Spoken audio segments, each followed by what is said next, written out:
우리 다 같이 묵다심으로 오늘 토요일 아침 하나님 앞에 귀한 기도해 드리도록 하겠습니다.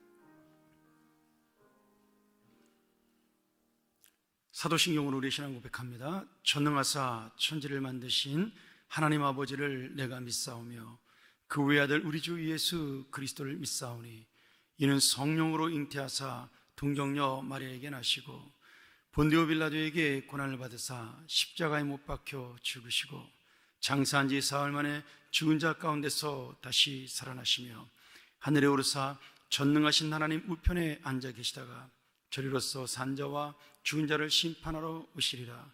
성령을 믿사오며 거룩한 공예와 성도가 서로 교통하는 것과 죄를 사하시는 것과 몸이 다시 사는 것과 영원히 사는 것을 믿사옵나이다. 아멘. 은혜로우신 아버지 하나님, 오늘도 우리의 삶을 인도하시며 또 우리와 함께 하실 것을 믿으며 우리가 주 앞에 귀한 기도의 시간을 갖습니다. 어젯밤에 무사하며 오늘 하루도 주님 앞에 맡기며 살아가는 삶이 얼마나 감사한지를 다시 한번 깨닫는 이 아침과 하루가 되게 도와주시고, 말씀이 우리의 마음속에 들어와 그 말씀을 통해 다시 한번 하나님의 살아계심을 만나는 귀한 시간 될 수 있도록 역사하여 주시옵소서. 예수 그리스도의 이름으로 간절히 기원하옵나이다. 아멘. 우리 찬송가 488장 찬양합니다.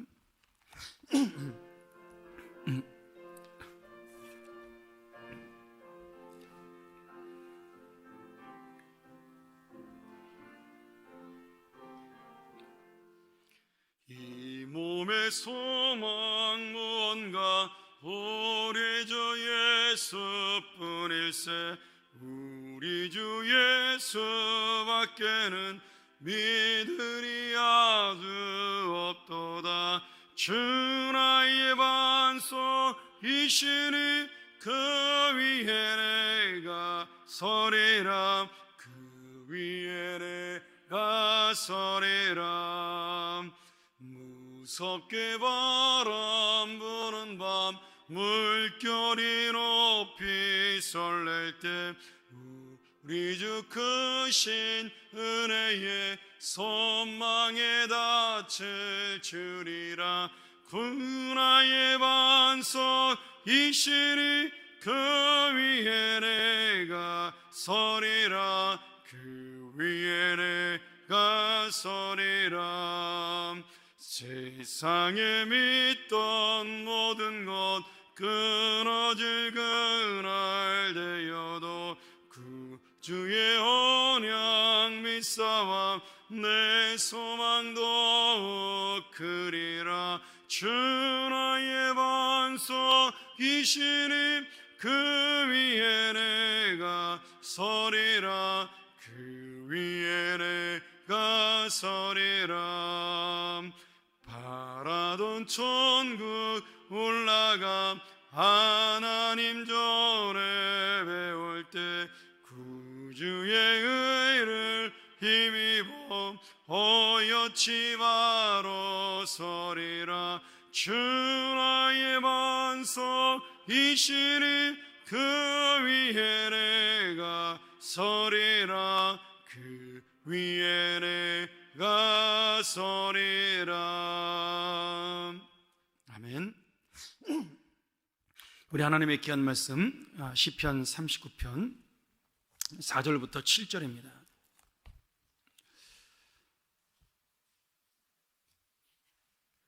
오늘 큐티의 말씀은 39편 1절부터 전체의 말씀이고요. 오늘 저희가 좀 나눠볼 말씀은 4절부터 7절입니다.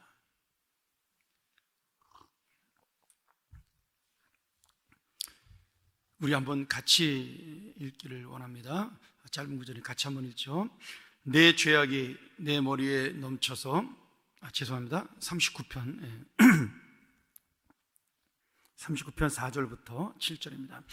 여호와여 나의 종말과 연하니 언제까지인지 알게 하사 내가 나의 연약함을 알게 하소서. 주께서 나의 날을 한 뼘 길이만큼 되게 하심에 나의 일생이 주 앞에는 없는 것 같사오니 사람은 그가 든든히 서 있는 때에도 진실로 모두가 허사뿐이니이다. 셀라. 진실로 각 사람은 그림자같이 다니고 헛된 일로 설원하며 재물을 쌓으나 누가 거둘는지 알지 못하나이다. 주여 이제 내가 무엇을 바라리요? 나의 소망은 주께 있나이다. 아멘. 우리 어제 38편 제가 아침 묵상 메시지를 여러분에게 전달을 해드렸는데, 이 39편도 계속해서 다윗이 지었던 범죄에 대해서 회개하면서 하나님 앞에 받고 있는 자신의 어려운 상황들을 당연하게 내가 주님의 이 심판과 또 주님의 징계로 말미암아 이 벌을 받고 있는 것에 대한 당연함을 토로하고 있는 그러한 말씀이죠. 근데 특별히 이 39편은 이 다윗의 개인적인 아픔과 더불어서 내가 회개하면서 나의 삶이, 그동안 내가 죄를 지며 살아왔던 나의 삶이 얼마나 무상한지를, 그래서 나에게 남은 것은 하나님밖에 없다는 사실을 더욱더 간구하는 그런 시의 내용으로 되어 있습니다. 우리 이 시편 39편의 배경을 많은 학자들이 보통 압살롬이 아버지인 다윗 왕을 배신하고 반기를 들었을 때, 이제 처음에 다윗이 그 압살롬에게 쫓겨서 도망을 하게 되지 않습니까? 그때 그 압살롬의 신하들이 예루살렘 왕궁을 차지하면서 이렇게 압살롬을 유혹을 합니다. 당신이 진짜 왕이 되기 위해서는 당신의 아버지였던 다윗 왕의 후궁들을 당신이 취하는 것이 왕으로 인정받는 길이다. 이렇게 그에게 조언을 합니다. 사실은 굉장히 악한 조언이죠. 물론 그 당시 고대에는 왕의 아내를 취하면 자신도 왕의 자격이 있다라는 그러한 전통이 있었습니다. 여러분 기억하시겠지만 솔로몬이 왕이 되었을 때 솔로몬의 형이었던 아도니아가 아버지의 그 마지막 그 동료로 들어왔던 후궁 아비새를 자기에게 달라고 그렇게 요청을 합니다. 근데 그것이 단순히 그 동료가 예쁘고 또 아름다워서 그런 것이 아니라 그 동료를 차지하게 되면 자신이, 열왕기 상에 나오는 말씀이죠, 자신이 아버지의 왕의 권위를 물려받는다는 생각으로 그 마음에 악한 생각을 품고 사실은 간교한 마음을 숨긴 다음에 그 솔로몬의 어머니인 밧세바에게 부탁을 한 겁니다. 근데 밧세바는 그걸 몰랐죠. 그러니까 괜히 반란을 일으키고 우리 아들을 괴롭히는 것보다는 그래, 내가 또 말년에 들었던 그 첩, 우리 남편의 첩을 그냥 줌으로 이것을 다 상세하자. 그래가지고 자기 아들에게 그 아비새를 주라고 그렇게 권유를 합니다. 근데 솔로몬은 지혜로운 왕이니까 그것을 아는 거죠. 그래서 아도니아를 반역의 죄로 죽이려고 합니다. 그때 아도니아가 이제 성전으로 피하는데, 성전은 죄가 없는 자가 피하는 곳이지 죄가 있는 자가 피하는 곳이 아닙니다. 그러니까 우연히 저지른 죄에 의해서 도망간 사람은 그 성전에서 구원을 받을 수가 있지만 일부러 죄를 짓고 도망간 사람은 구원을 받을 수가 없습니다. 그때 이 솔로몬이 아도니아를 성전에서 끌어내서 그를 참수하고 죽임으로 반란의 그 근원을 없애버리고 왕권을 공고히 하는 그런 모습을 우리가 볼 수가 있습니다. 이제 월요일서부터 시작되는 우리가 역대하가 바로 그러한 1장으로 시작이 되는데, 그 역사를 생략을 하고 이제 솔로몬의 왕권이 강화되었다라는 말로 역대하 1장이 시작이 되는 거죠. 그러나 자세한 내용은 그런 겁니다. 내가 왕의 아내를 취함으로 그 왕의 권위를 나도 가질 수 있다라고 생각을 하는 거죠. 그래서 압살롬이 그 신하의 이야기를 듣고 아버지의 후궁들을, 다윗이 그 모든 후궁들을 다 부인으로 취하지는 않았겠죠. 근데 그 아버지의 후궁들을 그날 밤에 전부 동침을 합니다. 근데 다윗이 자기의 그 친구이며 신하였던 후스에게 그 소식을 듣고 너무 가슴이 아픈 거죠. 이제 그런 마음들을 담은 시가, 그래서 하나님 앞에 내가 예전에 밧세바에게 그리고 우리아에게 저질렀던 죄에 대해서 하나님께서 자신을 심판하는 것이기에 내가 그 하나님의 징계에 대해서 담담하게 받고 나의 죄를 다시 한번 하나님 앞에 회개합니다라고 지은 시가 바로 오늘 이 39편의 말씀입니다. 우리가 이 시편 39편을 보면서 다윗의 인생을 한번 살펴볼 필요가 있습니다. 사실 다윗의 전성기는요, 그 밧세바의 범죄 전까지가 다윗의 전성기입니다. 성경을 읽어보면 그때까지 다윗의 권위, 그리고 다윗의 승리, 그리고 다윗의 왕권은 굉장히 하나님 앞에 점점점 올라가는 그런 역사를 보여주고 있습니다. 전쟁마다 승리하고 그리고 백성들에게 존경을 받고 그 다윗의 마음이, 믿음이 하나님 앞에 정말 올바로 서서 나라가 점점 번창해가는 모습을 볼 수가 있는데요, 다윗이 밧세바와 범죄하고 우리아를 죽인 다음에 그때부터 다윗이 왕권이 약화되기 시작을 합니다. 물론 하나님의 징계죠. 하나님이 너의 집에서 칼이 떠나지 않겠다, 네가 우리아를 무고한 자를 죽였기에 너 역시도 그러한 일을 당할 것이다라는 그 하나님의 징계 때문에 이 밧세바와의 범죄 이후에 압살롬의 반란뿐만 아니라 많은 사람들이 반란을 일으키게 됩니다. 그러니까 다윗의 왕권은 시간이 지나면서 점점 약해지는 거죠. 그리고 오늘 이 39편을 지을 때는 이미 다윗의 몸도 아마 어떤 병이 들었는지 그런 모습들을 볼 수가 있습니다. 근데 놀라운 건 말이죠, 제가 성경을 보면서 참 은혜 받는 것은 그런 거예요. 다윗이 몸도 약해지고 그의 인생이 점점 약해지는 것처럼 보이지만 그의 신앙과 그리고 하나님을 향한 기품이 있는 그 믿음은 더욱더 단단해지고 그리고 더 성숙해져 간다라는 거죠. 그래서 다윗의 어떤 육체적이며 정치적인 전성기는 밧세바의 범죄 전까지라고 본다면 다윗의 신앙, 믿음의 전성기, 그리고 믿음이 가장 성숙한 때는 바로 이 밧세바의 범죄 이후 회개한 다윗의 모습, 그는 점점 약해지지만 그의 믿음 점점 깊어지는 모습을 보면서 어떤 것이 다윗에게는 더 축복이었나를 우리가 볼 수가 있습니다. 자, 오늘 그러한 다윗의 모습을 생각해 보면서 이 말씀을 볼 수가 있는데요, 저는 오늘 여러분에게 두 가지로 이 말씀에 대한 은혜를 나누고 마치고자 합니다.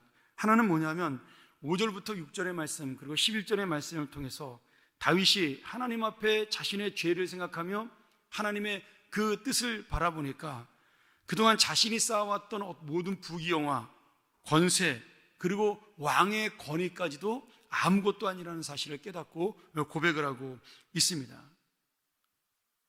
그리고 또한 그가 5절에 보면 자신의 인생, 내 인생이 그렇게 찬란하고 빛날 줄 알았는데, 건강할 줄 알았는데 주님 앞에서 손바닥만한 인생이다, 이렇게 고백을 하고 있는 거죠. 시간이 있으면 제가 좀 이 손바닥만한 인생을 가지고 좀 더 여러분하고 은혜를 나누고 싶은데, 저는 참 은혜를 많이 받았는데, 다윗은 이 손바닥만한 자신의 인생을 가지고 자기가 정말 욕망 가운데 살으려고 했던 그 젊은 시절을 돌아보면서 그것이 정말 얼마나 잘못된 인생이고 내가 하나님이 없는 인생, 하나님을 잊어버렸던 인생이 얼마나 무모하고 어리석은 인생이었는지를 깨닫는다라고 말씀하고 있습니다. 우리가 읽었지만 그래서 다윗이 마지막에 뭐라고 말씀하고 있죠? 내가 무엇을 바라리요? 나의 소망은 오직 주께 있습니다. 그렇게 7절 말씀에 다윗이 이 고백을 합니다. 여러분, 우리가 이 말씀을 바라보면서 우리 인생도 마찬가지라는 거죠. 7절 앞에 보면 우리나라 성경에는 그 말씀이 없지만 히브리어에는 그러므로라고 접속사가 붙어 있습니다. 5절 6절의 말씀, 내 인생이 한 편밖에 되지 못한다. 각 사람은 그림자같이 헛된 인생이며 내가 재물을 쌓으나 그것을 거두지 못한다. 이 거두지 못한다는 말은 내가 이 땅에서 외에는 그것을 사용할 수가 없다라는 거예요. 아니 뭐 이 땅뿐에서도 다 사용하지 못하죠. 우리 지난주에 삼성의 이건희 회장이 소천하셨는데 그분이 내낼 유산이 10조 원 정도 상속세로 내야 된다 그러죠. 근데 제가 누가 계산한 걸 봤는데 그 10조 원을 이자만 따지고 계산해도요, 하루에 몇 억을 써도, 하루에 몇 억씩 써도 그걸 다 못 쓴대요. 그러니까 상속세가 10조 원이니까 실제 재산이 얼마나 많겠어요. 또 그런 사람들은 바빠서 돈을 쓸 시간도 없습니다. 어떻게 보면 우리가 무엇을 향해 인생을 달려가느냐, 물론 인생의 보람이 돈에 있기 때문에 그렇게 살지 않는 거죠. 돈을 벌어도 거기에 보람이 있는 것이 아니라 내가 살아가는 어떤 그 성취감 자체가 보람이기 때문에 열심히 사니까 그분들에겐 돈이 문제가 되지 않을 수도 있습니다. 뭐 사업하는 분들이 많이 그렇지 않습니까? 일단 100억이 넘어가면 돈에 대한 개념 자체가 사라진다고 어떤 분이 그런 이야기를 하시더라고요. 어차피 그 돈 다 못 쓰고 죽으니까 그 다음부터 이루는 것은 어떤 야망과 성취감이라는 건데, 그것조차도 사실은 우리가 나이가 들고 나면 아무런 의미가 없어진다는 거죠. 왜냐하면 육신의 건강을 잃어버리고 내 몸이 약해지면서 그것조차도 힘있게 나갈 수가 없다는 겁니다. 다윗이 말년에 그 사실을 지금 더 깊이 있게 깨닫고 있는 겁니다. 지금 이 시가 밧세바의 범죄 이후 압살롬의 반란이 일어나고 난 다음에 바로 지은 시인지, 아니면 이 말씀의 내용으로 바라볼 때 그 뒤에 다른 반란 속에 일어나는 노년에 지은 시인지 우리가 정확하게 시간은 알 수 없지만 분명한 건 다윗이 지금 자신의 인생 속에 많은 허무함을 느끼고 있다는 거죠. 왕권의 허무함, 권력과 부귀영화의 허무함, 그리고 자신의 건강의 허무함, 이런 모든 것들이 그림자다라고, 실체가 아니라 그림자라고 말씀하고 있는 겁니다. 그리고 그 실체는 뭐예요? 하나님을 의지하는 소망 속에 그 실체를 만날 수 있다라고 고백하고 있는 거죠. 오늘 이 말씀을 바라보면서 저는 다윗의 마지막 그 고백에, 역대상 29장 28절의 고백이 제 마음에 남았습니다. 역대상 29장 28절에 보면 하나님께서 다윗의 마지막 그 죽음을 보면서 이렇게 말씀해 주셨거든요. 다윗이 나이 많아 늙기까지 부하고 존귀하였더라. 여러분, 이 말씀을 보면 다윗이 죽을 때까지 그 왕권을 유지하면서 부유하게 살았다, 존귀하게 살았다, 그러니 이 세상에서 성공한 인생이다, 그렇게 보일 수가 있습니다. 근데 이 말의 의미를 여러분 잘 기억하셔야 돼요. 하나님이 그를 그렇게 인정하셨다라는 거예요. 왜? 다윗은 스스로 자기가 늙고 병든 몸이 되었을 때 존귀하다고 생각을 하지 않았습니다.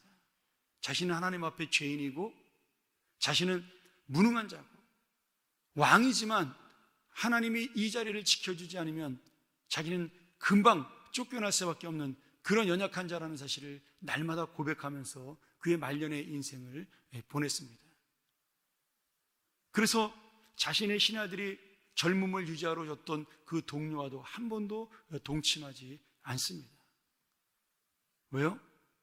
인간의 욕망을 이길 수 있는 믿음으로 인생을 마지막을 보낼 수 있었기 때문입니다. 그렇게 사는 것이 하나님이 원하는 삶이 아니고, 그렇게 내가 인간의 어떤 욕심으로 얻는 것이 또한 믿음의 삶이 아니라고 생각을 했기 때문에, 헛된 것이라는 걸 알았기 때문에 그는 그 아름다운 젊은 여자도 품지 않은 거죠. 여러분, 그렇기 때문에 다윗이 하나님께 이런 인정을 받은 겁니다. 저가 나이 많아 늙기까지 부하고 존귀하였더라. 제가 역대상하를 읽을 때마다 그런 생각을 하고 있습니다. 제가 항상 성경 가르치면서 그 얘기하잖아요. 성경이 어느 때 쓰였냐, 그 다음에 이 성경의 배경이 뭐고 누가 썼냐가 굉장히 중요하다. 제가 그런 이야기를 자주 합니다. 여러분, 이 역대상하를 쓴 사람은 포로 이후에 돌아온, 이스라엘이 망했다가 포로 이후에 돌아온 선지자 중에 한 사람이 썼다라고 그렇게 추정을 합니다. 그게 에스라인지 느헤미야인지는 알 수 없지만 중요한 건 지금 이스라엘 백성들이 그 예전에 자기가 존경하고 우리가 세종대왕처럼 그렇게 위대하게 영웅으로 취급받는 그 다윗에 대해서 이 역대상하를 쓰면서 그 지은이가 보여주고 있는 거예요. 우리가 포로된 이유가 무엇이냐? 망한 이유가 무엇이냐? 그리고 다시 하나님의 사랑과 용기와 능력을 얻을 그 근거가 어디 있냐? 바로 이 믿음이다. 다윗이 끝까지 붙들었던 주님의 소망, 왕의 자리가 아니라 그가 끝까지 주님을 바라보고 살았던 믿음, 그것이 바로 우리를 부유하고 존귀케 만드는 하나님의 은혜다. 그 사실을 말씀하기 위해서 지금 역대기를 이렇게 마지막으로 끝내고 있는 겁니다. 그리고 우리가 역대하 1장을 보면서 솔로몬의 시작을 하나님께서 솔로몬을 굳건하게 왕권을 세워주셨다라고 첫 구절에 나오면서 시작을 하죠. 그럼 이 역대상의 마지막 구절과 역대의 첫 번째 구절이 일치가 된다라는 거예요. 다윗의 존귀함과 부유함, 솔로몬의 왕권, 이 모든 것들은 하나님이 허락하신 것이라는 거죠. 다윗이 그것을 깨달았기 때문에 자신이 왕임에도 불구하고 부끄러운 죄를 지금 하나님 앞에 고백할 수가 있었던 겁니다. 여러분, 말씀 정리하죠. 우리의 모든 어려움 속에 어떨 때는 내가 죄를 져서 그럴 수도 있고, 아니면 어떤 때는 하나님이 나를 단단하게 만들기 위해서 그럴 때도 있고, 그런 순간순간 속에서 내가 여러 가지 어려움을 만날 수도 있습니다. 그리고 그 어려움들이 단순간에 끝나지 않아요. 사업이라는 것이 될 듯 하다가 안 됩니다. 저도 한번 해봤기 때문에 압니다. 조그맣지만 그런 사업을 해봤으니까 그 사업이 어떤 궤도에 오른다는 것이 얼마나 쉽지 않다는 것을 압니다. 직장인은 직장인대로 거기서 인정을 받고 승진하고 살아야 되는 그 인생이 얼마나 힘든 것인지를 압니다. 근데 제가 두 가지 다 해봤는데 직장인은 직장인대로 힘든 게 있고요, 인정받는 것 때문에 사업하는 사람은 밑에 직원들을 먹여 살려야 된다는 부담감 때문에 힘들 수가 있습니다. 그 무게감은 똑같아요. 사실은 사장이 되면 편하겠지, 그렇지 않더라고요. 오늘 우리가 그런 인생을 살아가면서 또 가정에 가면 뭐 아이들이 많으면 다복하고 좋을 것 같은데 그 중에 하나는 또 말썽을 피울 수도 있잖아요. 하나이기 때문에 힘든 사람도 있고 여럿이기 때문에 힘든 사람도 있습니다. 남들은 아무런 문제가 없는 가정처럼 보이는데 또 그 집안에 가면 하나씩 다 그 문제들을 가지고, 고민들을 가지고 살아가는 게 우리네 인생이라는 거죠. 나이가 들면 나이가 많은 대로의 염려와 걱정이 있고, 젊으면 젊은 대로의 성공에 대한 야망으로 펼치지 못하는 꿈에 대한 갈증이 우리 안에 있습니다. 시간이 지나도 우리의 인생은 항상 그러한, 어떻게 보면 인생에 대한 억울함이라 그러네요. 분노가 내 안에 있는 거죠. 이루어지지 못하는 것에 대한 그 아쉬움. 근데 오늘 다윗은 그것을 믿음으로 이겨낼 수가 있었다는 거예요. 왜냐하면 내가 바라봤던 소망이 아니라 오직 나의 소망이 주님께 있다라는 그러한 마음에 결단할 수가 있었기 때문입니다.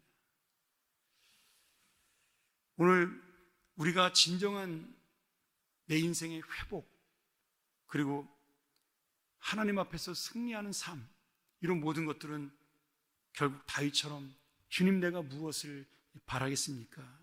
나의 소망이 주님께 있습니다. 저는 이 고백으로 시작된다고 믿습니다. 젊은 사람은 젊은 사람대로 이 믿음을 놓지 않고 살아가는 것이 다윗의 부유함과 존귀함을 인정받는 하나님의 칭찬이 될 것이요, 또 인생을 많이 살아본 사람들은 내가 살아봤기 때문에 그것이 얼마나 험한 것인지를 아니까 이제나마라도 내가 다윗처럼 주님을 붙들고 살아가겠다는 그 마음과 믿음이 우리를 새로운 소망과 그리고 새로운 승리의 길로 인도할 것이라고 믿습니다.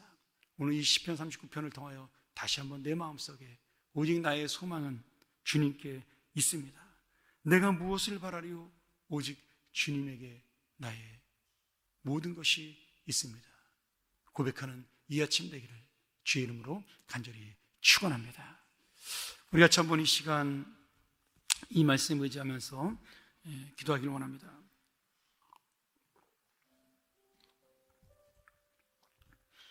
다윗이 왕이었기 때문에 행복했습니까? 아닙니다.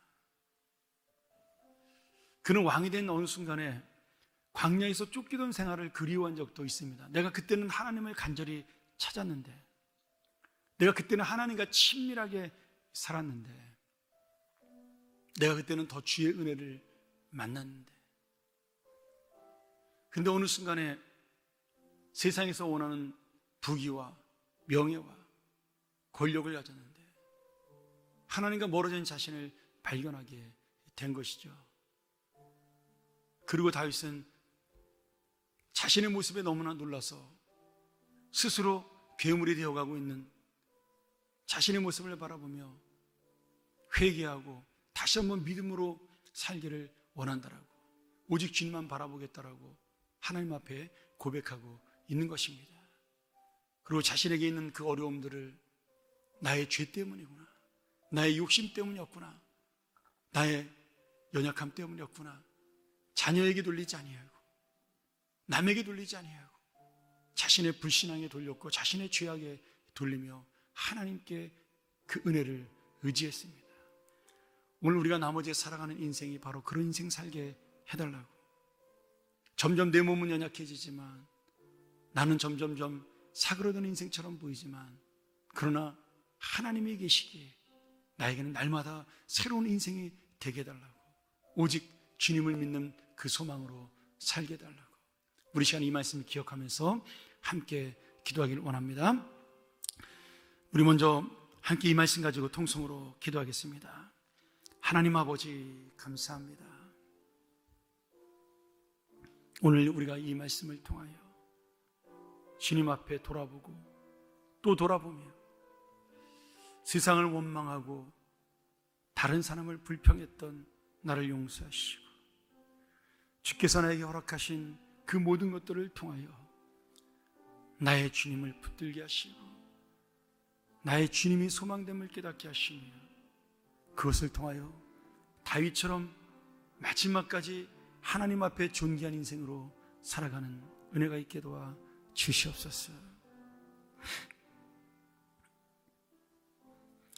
하나님 아버지, 감사합니다. 오늘 우리의 이 마음속에 억울함과 분노와 안타까움과 아쉬움, 이 세상에서 내가 해결할 수 없는 문제와 아픔 때문에 갖고 있는 그러한 답답한 마음들, 그 모든 것들이 주님을 바라보게 만드는 은혜의 통로가 되게 하심을 감사합니다. 내가 연약하게 다시 한번 주의 능력을 깨닫고 주의 은혜를 붙잡으며 오직 소망이 주께 있음을 깨닫는 하나님의 사람들이 되게 하여 주시옵소서. 아버지 하나님, 이 믿음을 가지고 우리의 사업과 직장과 가정과 자녀와 나의 계획들을 돌아보게 도와주시며, 우리 젊은이의 인생에도, 또 연세가 드신 우리 어르신들의 인생에도, 또 내가 다음을 계획하는 새로운 인생의 갈림길에 서 있는 모든 분들에게도 오직 주님께 맡길 수 있는 믿음을 허락하여 주시옵소서. 이것이 우리 평안이요, 우리의 위로요, 힘과 능력이 되게 하여 주시옵소서. 예수님의 이름으로 간절히 기도합나이다. 아멘. 우리 시간 같이 한번 기도하며 함께 나가기를 원합니다. 우리 교회를 위해서 기도를 부탁드리겠습니다. 코로나19 인해서 이제 많이 나오지 못하는 분들이 있습니다. 지금 저희 교회가 한 400명 정도가 지금 예배를 참석하고 있는데, 보통 저희가 580에서 600명 정도 예배를 드렸는데 한 200분 정도 지금 예배를 못 나오고 있는 거죠. 뭐 여러 가지 사정들이 있겠지만, 정말 이번 이 코로나를 통해서 우리가 하나님을 만나고자 하는 열망이 식지 않는, 아니 오히려 더 간절해질 수 있는 그런 귀한 믿음을 가진 교회가 되게 해달라고, 한 사람 한 사람이 되게 해달라고 기도했으면 감사하겠습니다. 그리고 내 자신도, 여러분 지금 정말 기도가 필요한 때 아니겠습니까? 오히려 더 예배를 자주 못 드리니까 더 많이 기도해야 되는데 사실 사람이 연약하기 때문에 쉽지 않습니다. 우리 교회가 정말 기도, 이 놀라운 은혜를 놓치지 않는 교회, 하나님을 붙들고 살아가는 교회가 되게 달라고 교회를 위해서 우리 기도해 주시면 좋겠고요. 또 하나 우리 환우들을 위하여 기도하기를 원합니다.